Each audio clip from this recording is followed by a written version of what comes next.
Walker, Johnson right side, ball out to cut it in! Johnson writes his own script. Here comes Cleary, he sees an opportunity. Laurie with the dummy, goes through. He's got support on his outside. Finds Tungle. He's not held, gets up, goes again. In the corner. Right, it is September, and it means it's that time of the year. It's time for the NRL finals, where we say goodbye to pretty much half the ladder, and the rest of the ladder gets at least 1 or 2 more weeks before to a stay of execution.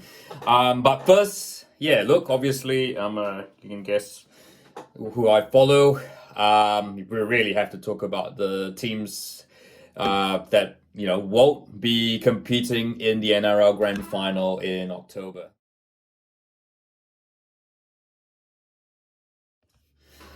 Another season, another wooden spoon for the West Tigers. It just feels like 2005 is a very, very, very, very, very, very, very distant dream. They've got, of course, the hero from that 2005 NRL Grand Final win now as coach Benji Marshall. And I guess, to be honest, the signs are a bit promising. Look, the West Tigers have I think you can say the West Tigers have made some strides, some improvements, but they're still well off the pace in terms of being even relevant, or even, coming relevant. I mean, actually, the consolation is that they just were outside the 8.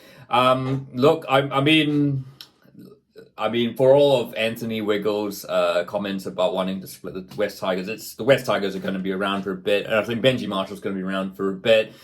And look, the rebuild will slowly continue. I mean, there's talent there, there's potential. Next season's going to be really important for Benji Marshall if he is really, if he can take the club, to the next level, because I don't think they could tolerate, another 5 or 6 years where, they're not barely close to the 8. And, Balmain, the players like Balmain, Campbelltown, they absolutely deserve a team that is at least at minimum able to compete for to finish position 8.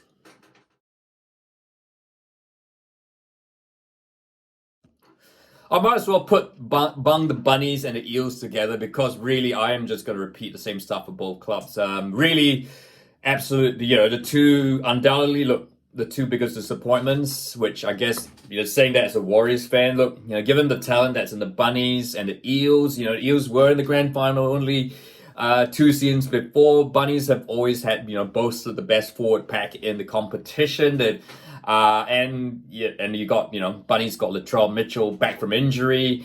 But yeah, it has been an absolute, to say the least, circus for both clubs. Brad Arthur gone halfway. And, the Bunnies are just absolute, of course, they lost Jason Demetrio.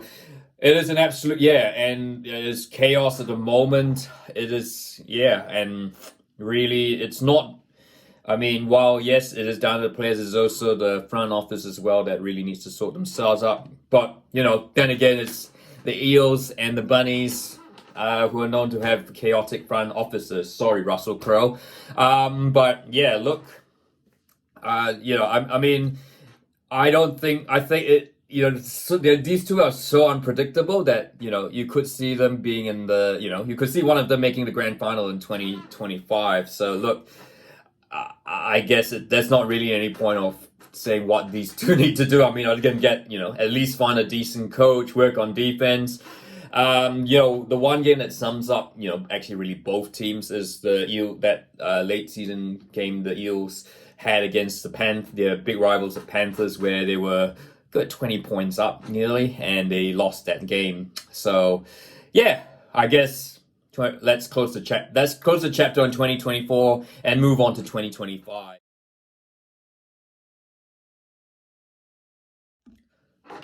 Well, the Titans, what to make of them, really? They are on the Gold Coast, and if you're a Gold Coast sports team, everyone knows that you aren't really serious about winning anything.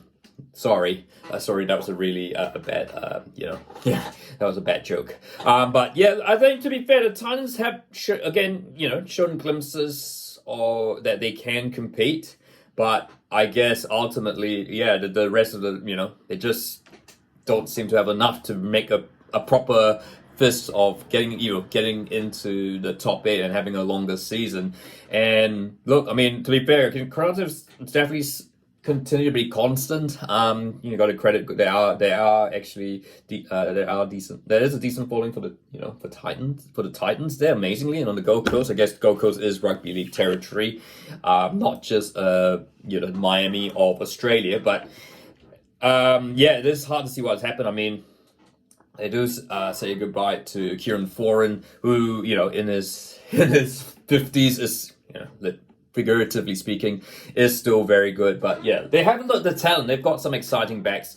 I mean, results like the performance they had against the Storm and the Broncos shows that they can compete. But really, those are just the trouble is those are just those feel like more like one-offs rather than that's really just not enough to be relevant in what is an exceedingly competitive NRL.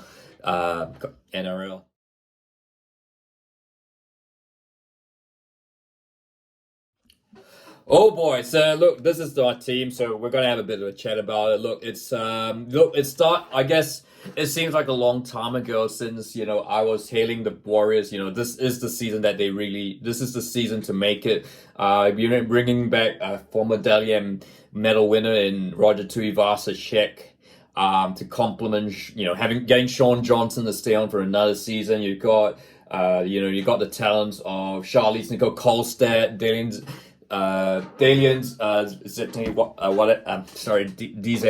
I'm having DZW, I'm having a bit of brain fade there. Look, I mean, yes, they lost. The loss of Metcalf, I guess, certainly did not help, and I kind of felt that really, unfortunately, was the start of the downturn for the Warriors. It just shows you how what a Metcalf is really, really underrated. But I guess also, yeah, they did lose Sean Johnson to injury. Tamari Martin did a solid job at half. I think he's probably going to have to be the first choice next season. He doesn't have the flashiness. Look, no one's going to have the flashiness of Sean Johnson. He's just a once in a generation type player with his skills. But yeah, look, I think. Yeah, certainly. I think strengthening the half area, which has always been a perennial problem for the Warriors, is going to be priority. Whether they get to solve it remains to be seen. But they are, look, I mean, losing Fanua Blake, I think has sort of been sort of softened with some decent, with acquisitions during the season. The biggest high name one is, and probably the coup of the season is. Yeah, I guess we'll have to see in the coming seasons is the signing of James Fisher-Harris on a 4-year deal. Of course, he's been integral to the Panthers' rise to being powerhouses in the NRL. He's returning home to New Zealand to be closer to his family in Northland, I believe. So that, I think that certainly has the potential to, or certainly more than soak up the loss of Fanua Blake. But again, yeah, it's not just one player. There's going to be multiple pieces. I think certainly defense. But I don't think it's just. I think we have the personnel there. I just wonder if it's training as well, like what sort of procedures, and that's certainly something. Maybe Andrew Webster, the coaches have to look. The front office has to look over the off season because. I mean, look, I guess we started the season off promisingly, but. Yeah, there was kind of like a feeling that the Warriors were just about clinging on, and really what was getting them over the line, particularly at Mount Smart, was the crowd. I mean, there was that absolute drubbing during the season, away from home, which really sums up the Warriors. So look, a step backwards, but I kind of still feel that, with Webster, as long as Webster's there, you got Roger Tuivasa-Sheck, as long as you've got the elements there, and then James Fisher-Harris join the club as long as he's fit. I mean, could he be the Steve Price of this modern era? The Warriors, I think this might very well hopefully just be a blip, and the Warriors are, will be back to challenging. But Then again, I said that they would, be, they would just about miss out on the grand final again this season. So what do I know?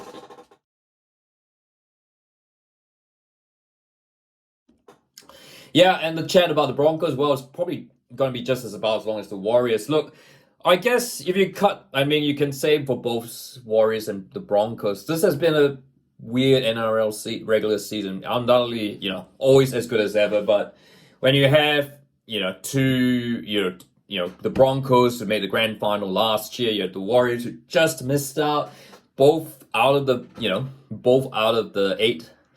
It just kind of showed, it just kind of shows you how, how relentless the competition is. And, as we'll say, you've seen like your Bulldogs, the Dragons, they've gone on and improved, and, if and it just showed 1 or 2 injuries, a couple of bad results could really put you on the back foot. And that's what described, that's the Broncos. So they are pretty much right on the back foot right from the start. Look, I don't, I think it's definitely not the coach and it's not the players. But I mean, they are.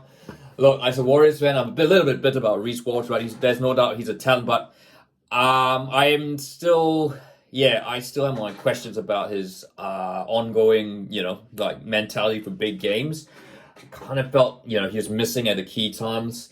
And I guess the same could be argued about the rest of the squad. Look, there were obviously absentees to Origin, injuries and all that, and that kind of scuppered the Broncos. But really to it's a big come down from where they were, where they were quite they really pushed Penrith at it. They seemed destined to end that Penrith dominance, and to end up the way particularly things finish against the Storm at home.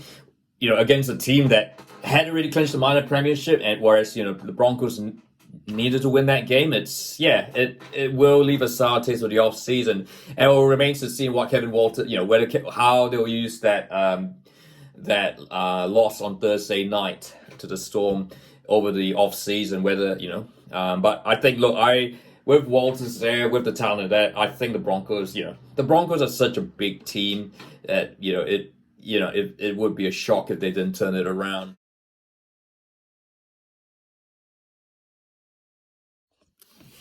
To be fair to St. George, Illawarra fans, it's been this 2024 has been a much better season than previous seasons.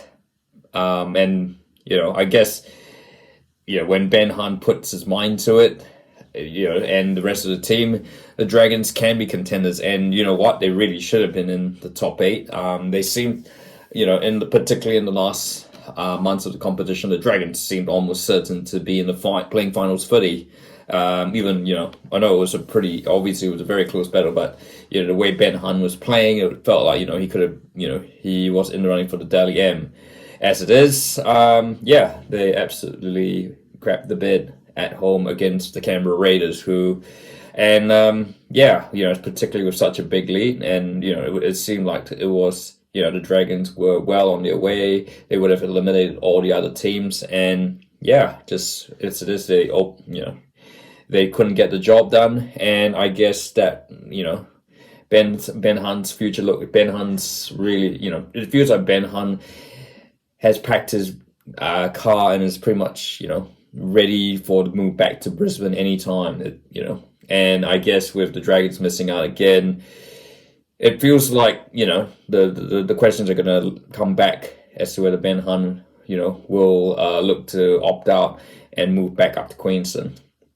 It is, I guess that puts the club in a lot of uncertainty, which is a shame because, you look at, the St. George and Illawarra, they've got some, really, really passionate fans, and they've certainly, given the amount of resources they've got, certainly only one premiership during the merger era is, it's pretty unacceptable, to be honest.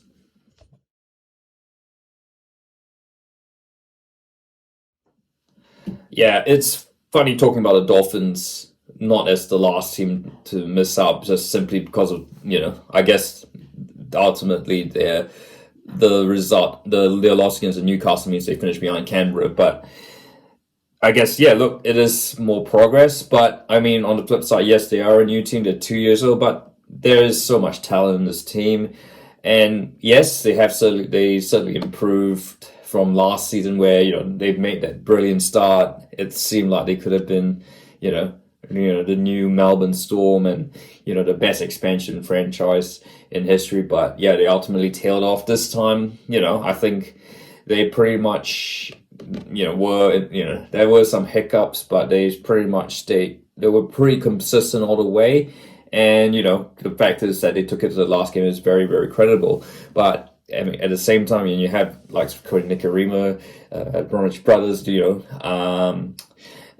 the talent and the disposal. You wonder, and the investment that's been put into the Dolphins to, it's not like, the NRL has, just gave the Redcliffe Dolphins the license to expand, to be the next NRL team and just said, yeah, you do whatever. They certainly would have poured a lot of money because they need to have these expansion franchises have as much following. And in order to do that, they have to be successful. And by and large, they've achieved that.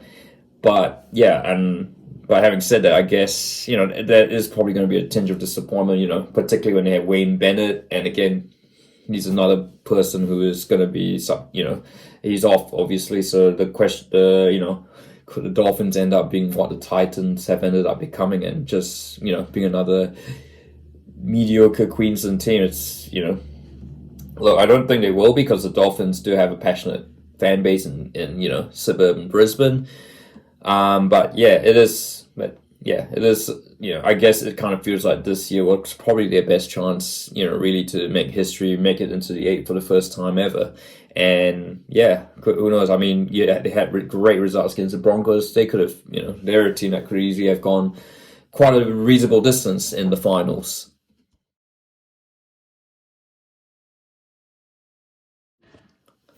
I think, look, they might have missed out. And they really, they had that comeback win against the Dragons in that final game.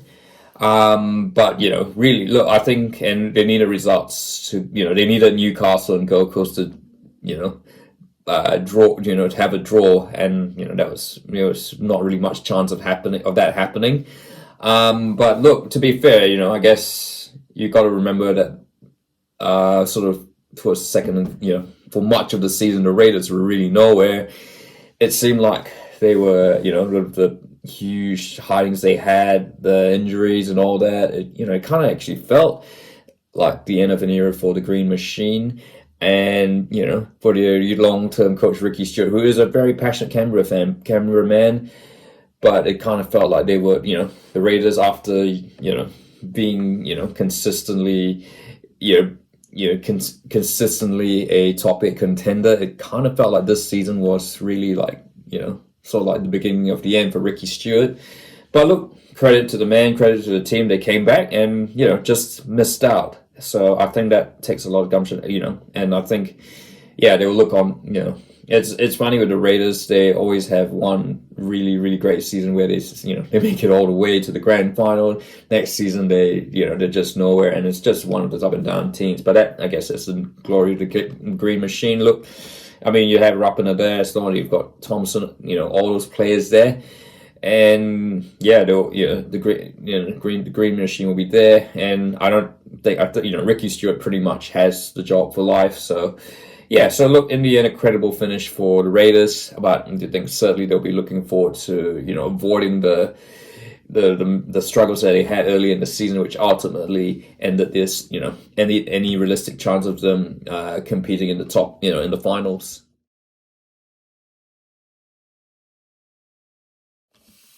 So the finals are set. And yeah, we know who's going to play who.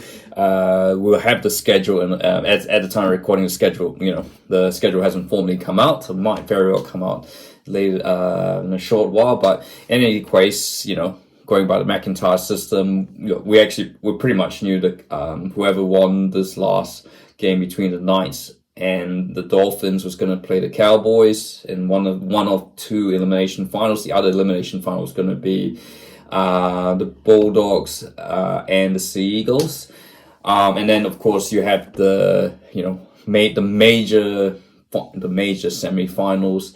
You've got number 1, the Melbourne Storm hosting the Cronulla Sharks, and then the Penrith Panthers, of course, the 3 times champions, hosting the severely wounded Sydney Roosters. So yeah, look, to be honest, I think it is going to take a lot out of the, the likes of the Dogs, Eagles, Cowboys, and Knights. I mean, to surprise. I think for me, it's going to be the Panthers and the Storm that are, Panthers Storm grand. It's looking like it's going to be just Panthers Storm grand final. I just think this, the Roosters again, they seem that, it's that time of year they get the injuries, and I think, to take on Penrith, you've got to be better than perfect, and, and they don't have, if the Roosters don't have their stars, it's going to be really, really hard. Much as, I know they want to play for Luke Keary and win, what could be his last professional games, but yeah, it is, the Panthers, I think, look, they may not have, I think they'll be quite motivated, that it's the first time in a couple of seasons they haven't won the minor premiership. So yeah, they'll be motivated. Look, it's a brand new comp all over again, and the grand final is going to be in Sydney regardless of what happens, whether Melbourne gets there or not. So the Panthers are going to back themselves all the way. But look, but having said that, I guess Craig Bellamy, he is the Melbourne Storm doing Melbourne Storm things. It is crazy to think that we're talking about this nearly 20 years, sort of, I guess, 12, it's been 20 years, the Melbourne Storm are just doing Melbourne Storm, and I guess certainly having Ryan Pappenhausen there, the whole team seems to function properly. Having said that, yeah, look, Cronulla are capable of an upset, particularly at Melbourne. It just, Melbourne seem to fall prey, for some reason they just seem to slip out against, Canberra, the C team, Canberra and Cronulla in Melbourne. And yeah, Cronulla, I guess, look, they really have nothing to lose. They lose this, they get another shot. And they are away from home, and people don't back them when they're away from the Shark Tank. So yeah, this is a dangerous time. Yeah. And elsewhere, look, I guess if you're looking at 5 position, who from 5, 6, 7, 8 could be could spoil the party. Maybe the Dogs, because I think they've been playing some really, really spectacular footy this year. You've got the quality of Josh Addo-Carr, and the rest of the team is just really, really sensational. But I think experience at this level could be an issue. I know, both Dogs and Manly, it was quite clear, evidently, that they were resting their players. I think they pretty much knew they were not, they were going to have to play this elimination game anyway. So, Manly, I guess, you've got Dale, Cherry Evans, Treboy, the Trebojevic brothers and all. It feels like, they always have, for as long as I can remember, they've always had the players to make a long, that should really make a long run of it, but for some reason it just doesn't happen. But, maybe this year is a bit different. But then again, we've been saying that for a long time. Finally, the Cowboys. Yeah, look. So obviously, the big news, of course, former Warriors and New South Wales and Roosters halfback James Maloney has been sacked as the assistant coach after his caught drink driving, which for some people it will seem harsh, but I guess and some people will question that there is something else behind that. But ultimately he's a coach, he's a professional, and he has to set the example. And there are, you've seen with the Gaudreau brothers in the US how devastating that could be to families and all that. And look, I mean, James Maloney made if he did really, caught drink driving, that is really unacceptable for a coach. He'll find alternate work somewhere. I imagine he'll be, he seems to have the goods, and he's done a great job at the Cowboys. I think he'll find, I think this will be a blot, but I think clubs will I think the NRL clubs will look over that and turn a blind eye to it, and they will pick up, James Maloney about some club. But having said that, look, I don't think that won't distract the Cowboys from what they've got the job at hand. But yeah, again, I think it's gonna be it's gonna be hard for them to win outside Townsville. So yeah, look, I'm going with a boring option: Panthers, Storm, and Panthers to go for. Look, I know, it's the 4-peat is going to be an unprecedented achievement, but I think this Panthers team is just, it is just that good. And yeah, I mean, it is crazy to think that we're talking about Ivan Cleary as in the same way as like Wayne Bennett as a dynasty coach. So that's a look at the NRL regular season that's just gone by, and a look ahead to the finals that is to come. Who's going to win it all, and who's going to win a Dally M? And look, if you like this video, if you like, and don't forget to subscribe.